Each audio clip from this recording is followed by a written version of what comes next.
like to welcome you to the Robert H. Jackson Center. It's a very special place to a lot of us, and you're going to hear in a few minutes from Mr. Lombardo who Robert H. Jackson was, and I won't. I think I talked about him this morning, and he wound up talking about him, so I'll let him do it.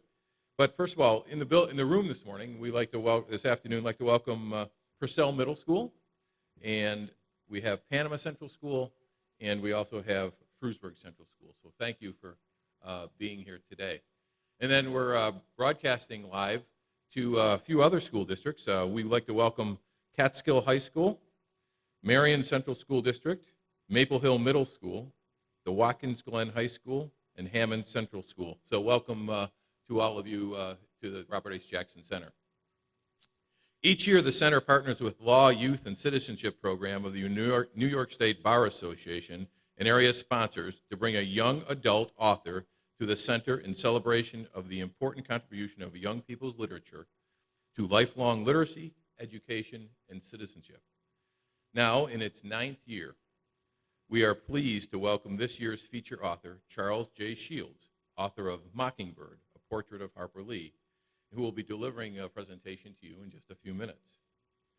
In conjunction with the presentation, I'd like to tell you who our sponsors are for this program.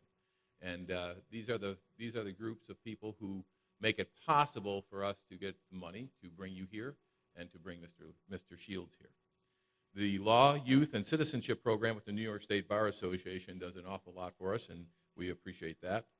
Schultz Management Group, the Bloomquist Landscaping, Campbell and Shelton Law Firm, AA Vineyards, Evans Discount Liquors and Wines, Jamestown Mattress, Safety Compliance, Serta Mattress, Shawbucks, Southern Tier Pediatrics, and the Weinberg Financial Group, along with help from the Stanley A. Weeks Robert H. Jackson Fund and the Paul W. Sandberg Fund with the Chautauqua Region Community Foundation. I'd like to also recognize from the Director of Law, Youth, and Citizenship Program with the New York State Bar Association for coordinating our essay contest, Martha Nordsty. Martha, where are you? Are you in here? Oh, here. Thank you, Martha.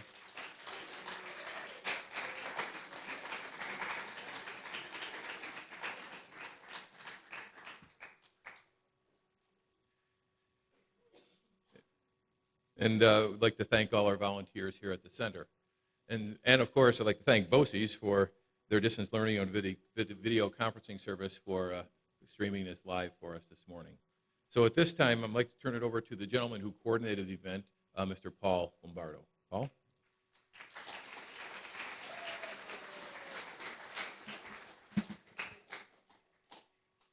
Good afternoon, students, excuse me, and staff of Purcell Middle School in Jamestown, Panama Central School, Frewsburg Central School, and all of our schools joining us via distance learning from all over New York State. Welcome to the librarians and any community members that are here. Welcome to the 2015 Robert H. Jackson Center's Young Reader Series program. My name is Paul Lombardo, and I'm a volunteer here at the Jackson Center.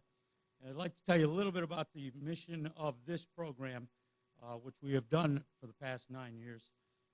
Part of the mission of the Young Readers program is to invite authors whose novels are being used or are being introduced in classrooms which touch upon aspects of Justice Jackson's legacy. Today it is my pleasure and honor to be up here to introduce our speaker to you, whose own book is connected to another, both carrying the double theme of law and civil rights, two aspects of Robert Jackson's life and legacy. It's especially exciting to do it here in Jamestown, where Justice Jackson continued his studies at Jamestown High School after previously graduating from Frewsburg High School and then attending the Albany Law School, where after 1 year he passed the bar exam, paving his way to a law practice, which was a prelude to becoming U.S. Solicitor General, U.S. Attorney General, Justice of the Supreme Court, and the Chief Prosecutor at the post-Holocaust Nuremberg trials. This year's Young Readers speaker, Mr. Charles J. Shields, is the author of Mockingbird, A Portrait of Harper Lee. Harper Lee authored the critically acclaimed novel To Kill a Mockingbird, which is widely used in schools today as part of the new Common Core learning standards. Mr. Shields has also authored the young adult biography of Ms. Lee entitled I Am Scout, which was chosen the American Library Association's best book for young adults, a Bank Street Best Children's Book of the Year, and a Junior Literary Guild selection. Mockingbird, a portrait of Harper Lee, became a New York Times bestseller. It was a Literary Guild selection and was also selected a Book of the Month Club alternate. In 2011, Mr. Shields published And So It Goes, Kurt Vonnegut, A Life, a New York Times and Washington Post notable nonfiction book, Book of the Year. Because of the recent controversy and excitement of the publication of Miss Lee's new book, Go Set a Watchman, Mr. Shields has been interviewed by the BBC, PBS, the New York Times, Washington Post, the Los Angeles Times, Al Jazeera America, and the Associated Press. On behalf of the Board of Directors, the staff, and the volunteers at the Robert H. Jackson Center, and all the sponsors of the Young Readers Program, it is now my pleasure and honor to introduce to you and bring to the podium Mr. Charles J. Shields.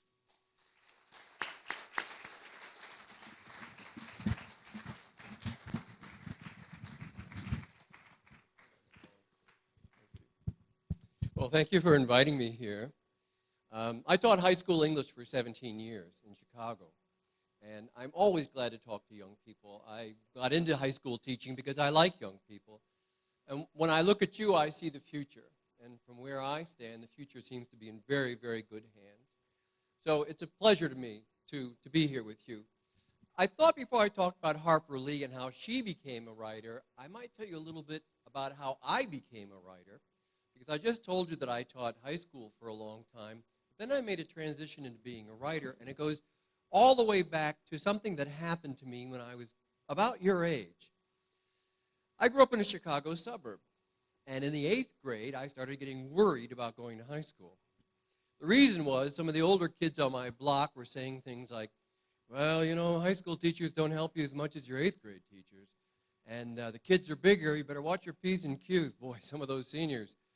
And I just started thinking that, you know, this was going to be kind of a boot camp experience, and I'd really better mind my manners and things like that. And my junior high was only about 300 kids, and the high school was 1,240. So I thought, you know what? I've always been sort of a quiet student. I did my work. You know, I hardly missed school. I'm just going to do that, keep my head down, and I'll get through this experience. I really, that summer of 8th grade, felt a little bit of dread about going to high school. So all of my freshman year, I was sort of a doobie in the sense that, you know, I got there on time. I didn't talk too much. I had a couple of good friends, and at 3 o'clock, I went home. Didn't join anything, didn't go out for anything, and hardly anybody talked to me. So first semester, my sophomore year, I'm walking down the hall, and a man I never saw before, an English teacher, I guess, comes up to me and says, "Are you Charles Shields?" And I thought, yeah. I thought maybe I was going to the wrong lunch period or something. Then he says, "Your English teacher tells me you're a pretty good writer. Do you like to write?" And actually, English was something I was good at. Science, math, you know. But every now and then when we had to write an essay or a story or something, it wasn't unusual for my contribution to end up on the bulletin board. So that was something I could do. So I said, yeah, I guess so. I like to write. He said, well, good. We're having a meeting of the high school newspaper in A7 at 3:15 this coming week, on Wednesday, as a matter of fact. I'll see you there. And he walks off. And before I can say, well, wait, I don't, he was gone. Well, I didn't want to go down the hall for the next 3 years going like this every time I saw him. You know, I didn't go to the meeting. I thought, I'll just go to the meeting. I won't do anything. I'll just go to the meeting. So I go to the meeting, and the editors are all seniors. And I was kind of a young freshman, young sophomore. I was 8 months behind a lot of the other kids. So they seemed enormous to me, these seniors. And I didn't volunteer for anything. I didn't say, ooh, I want to write something for the high school newspaper. I just sat there. But the news editor came up to me and said, are you Shields? And I said, yeah. He says, hey, we need a story about homecoming. You know, about the game and all that and the dance. You do it. So they assigned me this story, and I'm too nervous to say no. So for the next week, I go around and I interview the junior class president, and I talk to the football coach and everything. And I get it all lined up when the parade is and how much it costs to go to the dance. And I read the newspaper like a lot of people do, so I could pretend that I was writing a news story. And I wrote it up the way I thought it would sound good, and I turned it in. I figured they'd change it. About a week later, the paper comes out, and here's my story on the front page, pretty much the way I wrote it. Homecoming plans announced by Charles Shields. And my friends are coming up to me in the hall and saying, "Hey, Shields, I read your article. It's pretty good." And all of a sudden I realized, that's easy. I mean, I can do this. And I found my niche in that school. I was never going to be prom king. I was never going to catch the winning pass, I was never going to be voted most popular or anything. But I could write for the school newspaper, and I could do a good job. So I started going to the meetings. And pretty soon I start suggesting stories. How about the smoking in the bathroom? Good, Shields, you do it. And I started writing stories. By my senior year, I'm editor of the school newspaper. And my friends, kids I'd gotten to know and like, were the features editor and the sports editor. And incidentally, the features editor became managing editor of the Chicago Tribune and won a Pulitzer Prize. And the sports editor, and he had joined the same way. The same man came up to him in the hall and said, "Hey, are you Jeff?" He became the owner of the St. Louis Post-Dispatch newspaper, the publisher. And this is all because we had just joined a club, because we had just shown up. The reason I tell you this story is because high school can be a wonderful launching pad for you. See, high school breaks into two halves. There's the usual 8 to 3 part of school, where you learn Western Civ and you learn math and you learn science, and you need those things to be an effective American citizen.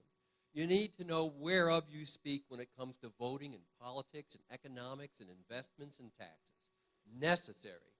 But there's a whole nother part of the day that starts at 3 o'clock that's devoted to personal development. And that's where you may find out you can act, or you can debate, or you're a great walk-on in football, or you can be president of French class, your French club. You just have a gift for languages. But they won't teach you that in Algebra 1, and they won't teach you that in chemistry, and they won't teach you that in Western Civ. I'm not knocking those. You have to have them. But to find out who you are and to find out how to grow, you need to get involved. You don't have to. I mean, after 4 years, you can walk across the stage, and the principal will shake your hand and hand you a diploma and say, "Have a nice life." And you'll be 3 inches taller and 15 pounds heavier. But will you have changed, or will you just know a lot more? I think your goal right now is to change and become and be who you are.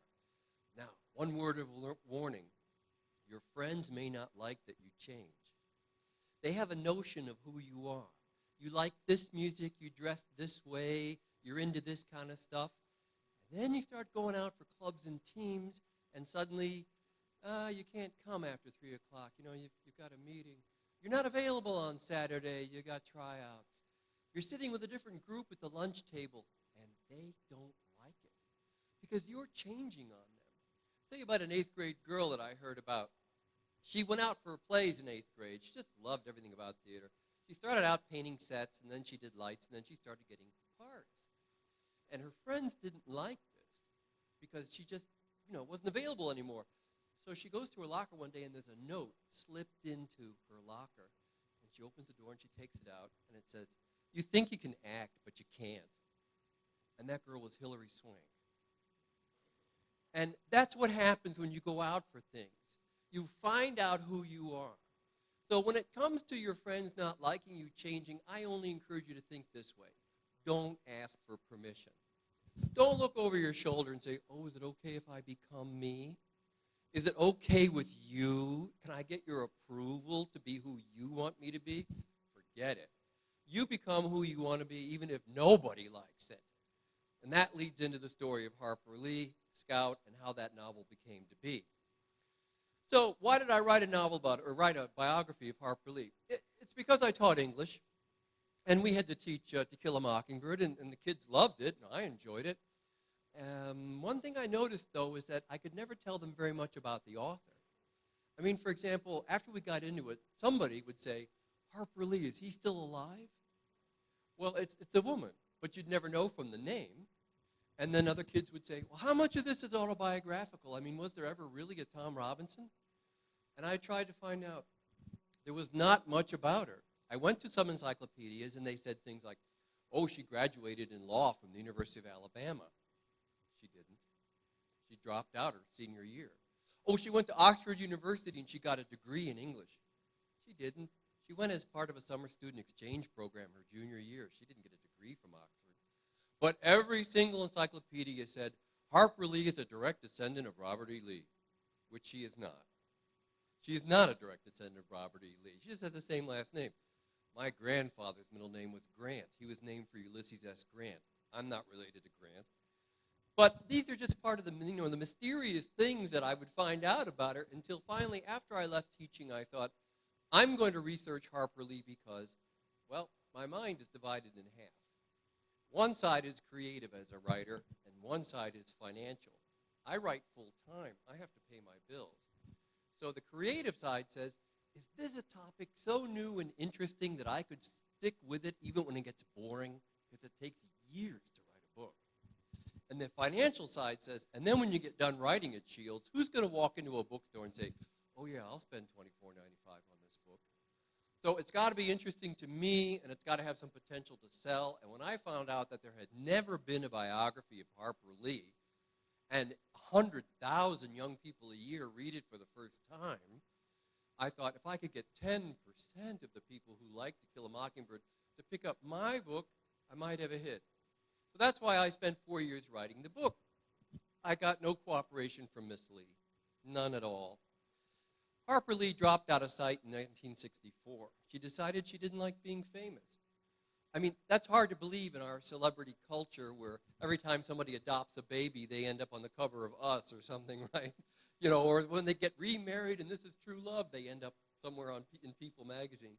In 1964, Harper Lee, after the hit of her novel, after it became very successful, dropped out of sight.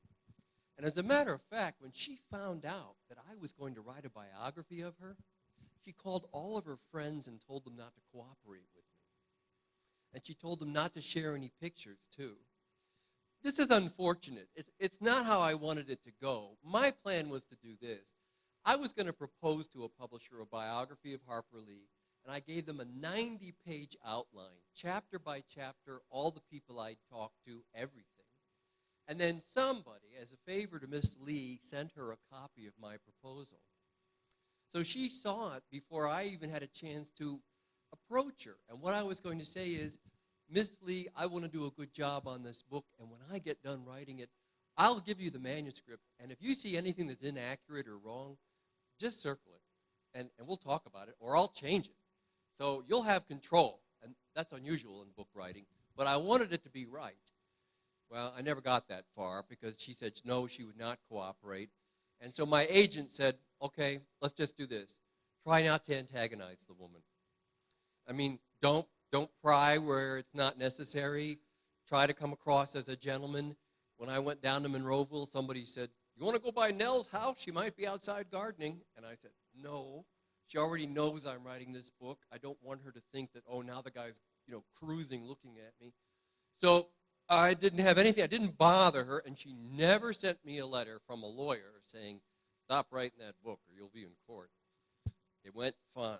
Well, what did I find out about Harper Lee? Well, she was born in the late 20s in a little town called Monroeville, which she changed to Macomb, Alabama. Her father was an attorney. He was the model for Atticus Finch. This little town was about 1,500 people, half black, half white. Town was divided by the railroad tracks. Black residents over here, white residents over here.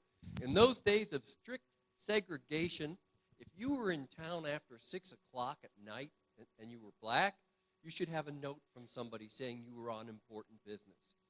Imagine a grown-up having to present a note saying, yeah, you see, Mr. So-and-so asked me to pick up some flowers, so that's why I'm here.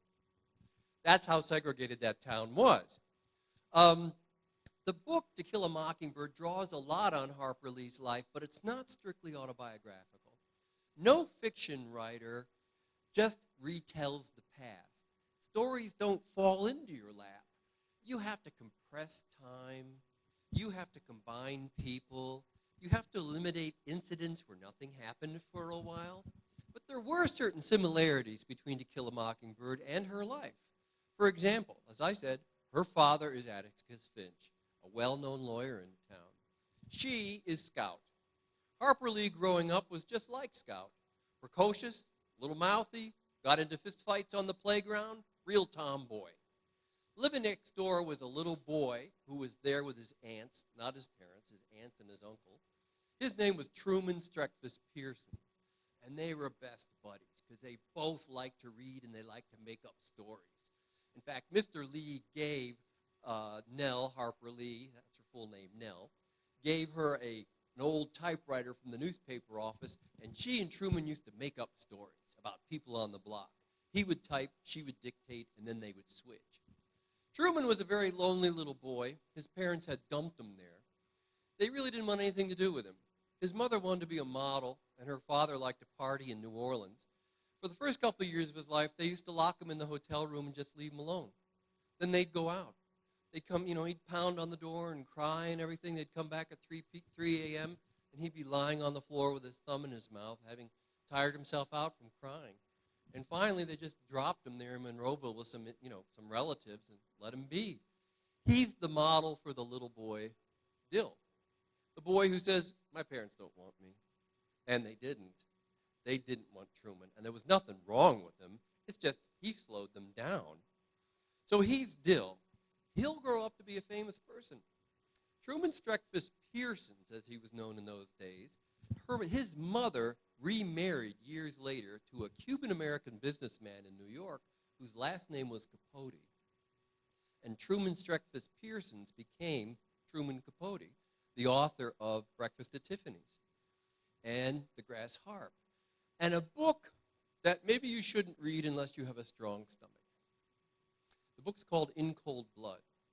It's the true story of what happened in Kansas.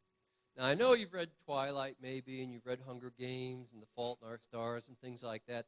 This is a nonfiction book that reads like a novel, and when you read it, you'll know that it's true. I'll just sum it up briefly. Two drifters who just got out of jail hear that a farmer has a lot of money stashed away in his house, maybe as much as $60,000. So they show up in the dead of night with a shotgun, only to find out there is no money. They've been played for fools. And all these people are standing there in their pajamas in the middle of the night, and they don't have any money. And what follows from there is a very violent scene. But it goes into the psychology of losers. It goes into the psychology of a small town, and you will end up liking the killers. That's what's so strange. So if you want to read a real hair-raiser of a book, read In Cold Blood. It's the kind where you're going to want to leave the light on after you get done with another 20 pages. So that's who Truman Capote became, and he and Nell were best friends. Why did they gravitate besides a love of words? Well, some of their neighbors told me that Harper Lee was too tough for the girls and Truman Capote was too soft for the boys. So they sort of linked up together and became best friends. Who else in the book is real? Miss Maudie across the street was Harper Lee's high school English teacher, Miss Watson. And there was a guy in town who was in an interracial marriage. He drank out of a paper bag. Who was that guy? Dolphus Raymond, right? There was a Dolphus Raymond. And there was a Sheriff Heck Tate. And there was a Boo Radley. He lived down the street. His name was Arthur Boulware, Jr., and I'll tell you what happened to him. Arthur was a junior in high school and a member of the football team. Bright kid. He also was very angry at his father. His father was on the school board, and they did not get along. And it went, beyond just adolescent anger. They just didn't get along. So one night, Arthur and his friends decided they were going to tear up that little town. It's about 1932 during the Depression. There's only one cop in town, no street lights, so they go out on Friday night. And they go around to the back of the drugstore, and they jimmy the door, with a card. They open the door, and they go in. They steal all the candy that they can find. And then they go over to the high school, and they go around behind the back of the high school where nobody could see them. And they chucked stones at the windows and broke all the windows in the back of the high school. And they thought they got away with it. And Arthur thought he'd taken revenge on his dad. Well, the next morning, they end up in front of Judge Fountain, the juvenile judge in town. And there's 4 boys, and he says to them, you know what you fellas need?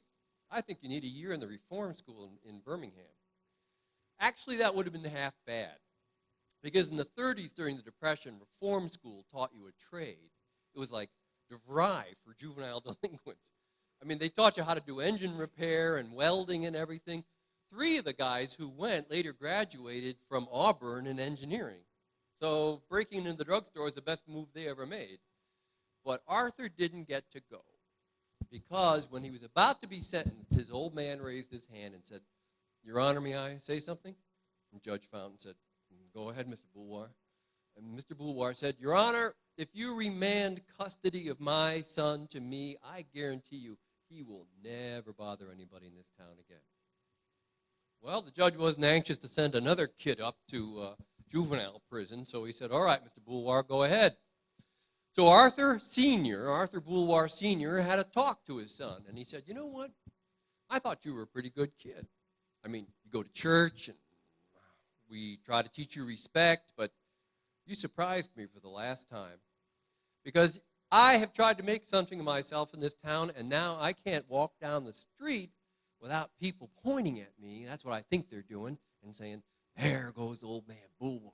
His son's a felon. So you know what? I don't think you belong in polite society. I'm taking you out, and you're staying right here until I say so. He pulled him out of school. He made him stay home. It was indefinite grounding. It just went on. He couldn't go out for football anymore. Nothing. His football friends, came to his house late at night on Fridays and would knock on his bedroom window, and he'd raise the window, and they'd say, come on, we got a car back there in the alley.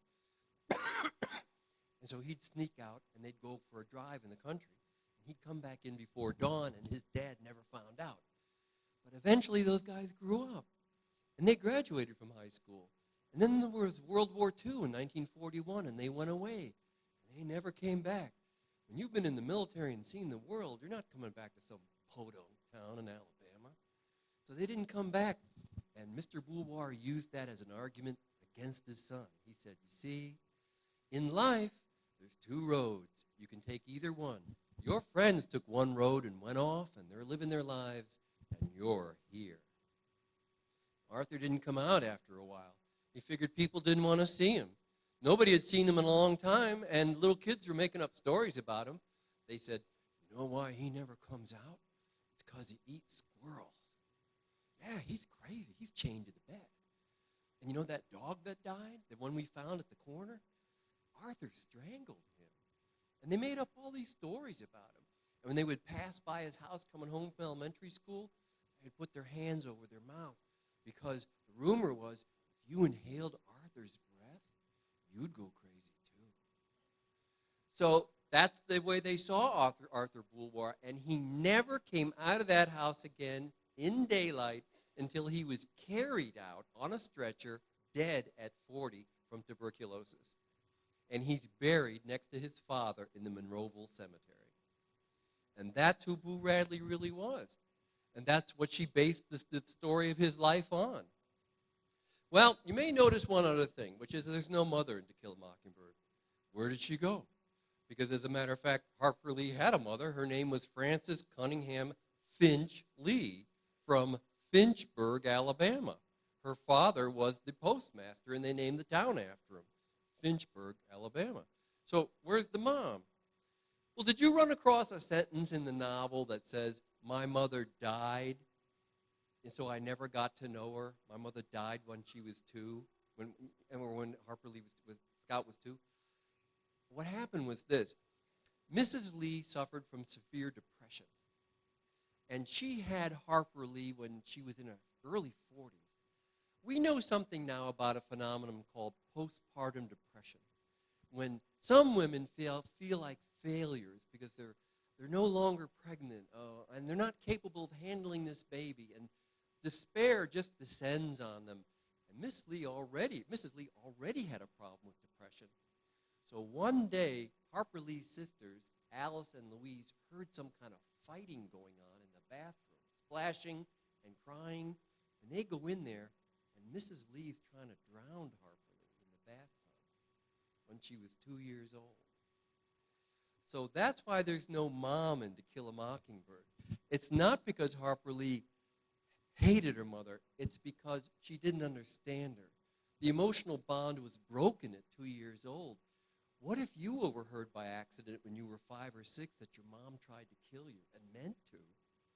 You know, you would not feel safe. You would not understand. So Mrs. Lee lived a long time after that, but Harper Lee was just never close to her, and that's why there's no mother in the book. The closest you're going to get to Mrs. Lee in the book is Aunt Alexandra. She is like Mrs. Lee, opinionated, a little large from the rear, privately educated, and a little bit of a snob. That's Mrs. Lee. Mrs. Lee went to a girls' school growing up and learned all kind of nice manners and things like that. So that's who Mrs. Lee is. Well, how did Harper Lee become a writer? By accident. She was going to become a lawyer, just like her dad and like her elder sister, Alice. Alice belonged to a law firm that her father founded called Bug, Barnett, and Lee. Sounds like Charles Dickens made up the name. The law firm of Bug, Barnett, and Lee. And Alice was a member of the law firm. And Mr. Lee, when he found out that Harper wanted to become a lawyer, used to tell people, you know what, someday I might have to change the name of my business to Lee and Daughters. Wouldn't that be something? Not Lee and Sons, Lee and Daughters. So Harper Lee wants to please her dad, goes off to the University of Alabama, and declares herself pre-law. And she wants to please her mom, too. Her mom thought that Harper Lee was too much of a tomboy and persuaded her to go through Rush and join a sorority. And so she got bids and she joined a sorority. And I never saw the photograph, but I understand there's one of her very excited, hands over her mouth because she found out that she got into a sorority. But it wasn't long before it turned out that she really didn't fit there. That sorority life was not for her. I'll just give you an example of what would happen if you saw Harper Lee at the University of Alabama in 1945, 46. You would see all the other girls looking sort of like Hollywood movie stars. At that time, perming your hair and using makeup and wearing stockings and things was very in. Everybody wants to look like Betty Grable or Rita Hayworth. I know these names probably don't mean much to you, but they were famous 40s glamour girls. Everybody wants to look like that. Here's Harper Lee crossing campus at the University of Alabama. She wears jeans. She has a leather bombardier jacket that her brother gave her. He was in the 8th Air Force. And while the other girls smoked cigarettes, Harper Lee in her room smokes a pipe. This is not like a typical sorority girl. And in this particular sorority, there were 2 former Miss Alabamas. So after about a year, she realized she was not a good fit, and they didn't understand her, and so she left. And she went through this period of not understanding where she fit exactly. And this often happens when you go to college or you go to high school. There's a period there when you lose your identity, but it's not really your identity. It's the identity that was given to you.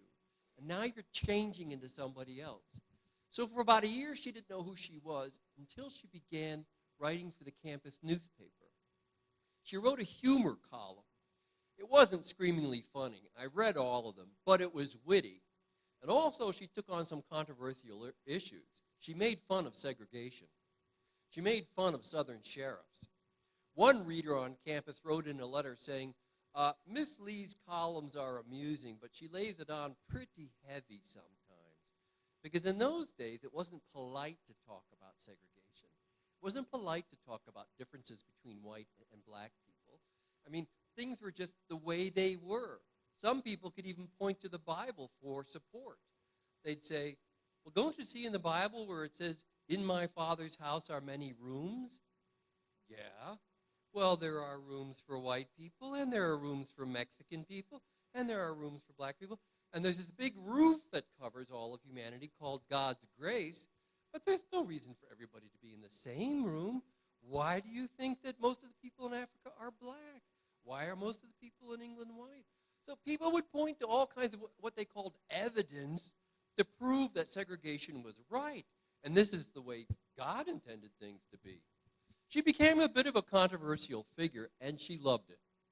She really liked, challenging people's beliefs in that little newspaper column to the point where her last year in law school, she came home and had a talk with her dad and said, Dad, I don't want to be a lawyer. And he was shocked. Why not? I'm just not interested enough in it. Well, your grades are fine. I know, but I don't think I can pass the bar exam. I can't study for it. Well, if you don't want to go on in law, what do you want to do?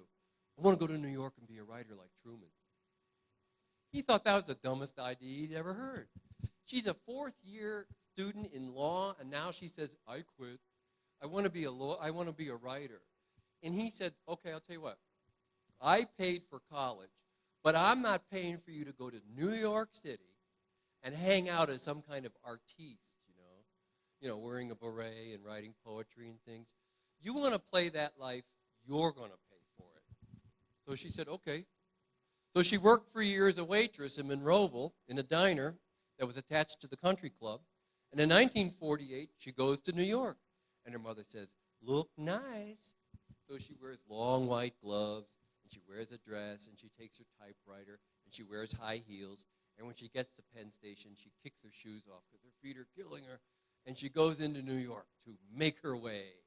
And New York just hammered her. I mean, this is a girl from the Deep South showing up in Manhattan in 1948. There was no place to live to begin with. All these, soldiers and their wives from World War II are looking for places to live, and here comes this single girl. And in those days, there were no what was called fair housing laws. In other words, if I have an apartment building and I don't want to rent to you or you, I don't have to. If you show up to my door and I hear an accent, I go, no foreigners. If you come up to my door and, you're a minority, Mexican or something, that's all right, not in this neighborhood, bud. I don't have to rent to you. It's my building. And so she went around and was told several times, no single women, lady. Why not? I don't want you to have men over in my building. This is a respectable place. So she couldn't find a place to live. Finally, she found a little place in an old German neighborhood where Lou Gehrig grew up called Yorkville, where the people were mad at the Department of Sanitation and were dumping their garbage in the street. She got this little place for nothing. Why not? It had no furniture and no stove. So she said, I'll take it. Where's she going to live? I mean, how's she going to write and things? She takes the door off the closet and she puts it across some bricks that she found in an alley. And this becomes her door and table. For 50 cents, she gets a rickety chair. This is her only place to sit. She puts her typewriter on. And because she doesn't, it's a hot plate. And this is where she heats up her dinners. Beefaroni, chicken chow mein, this kind of stuff, all out of a can. And this is how she's living. She had saved up some money, went through it in 3 weeks. Between rent, subway, food, all the rest of it, she was out of money. She was so desperate, she used to walk down the street at night, and if there were no police around, she would punch the parking meters in the hope that a quarter or a nickel would pop out the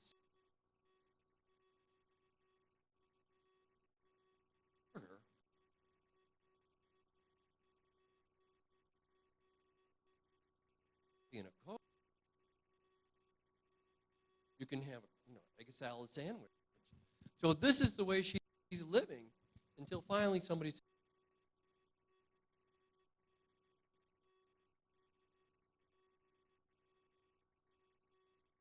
that she'd come back and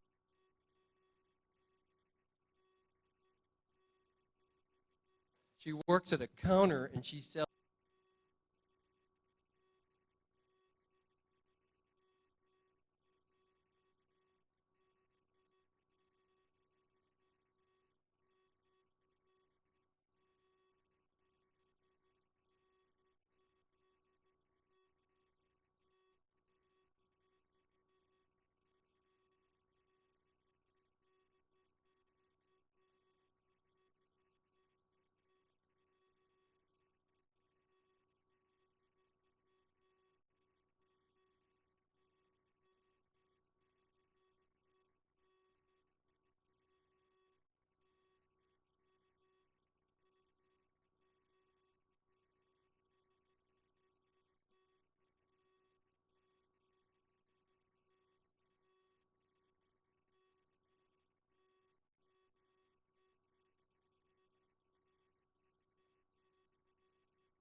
This was just the world premiere of the Robert H. Jackson story. It's called Liberty Under Law. This was just premiered a week ago, and we're pretty excited about it, and we'd like to have a copy of that also. Thank you very much. Thank you very much.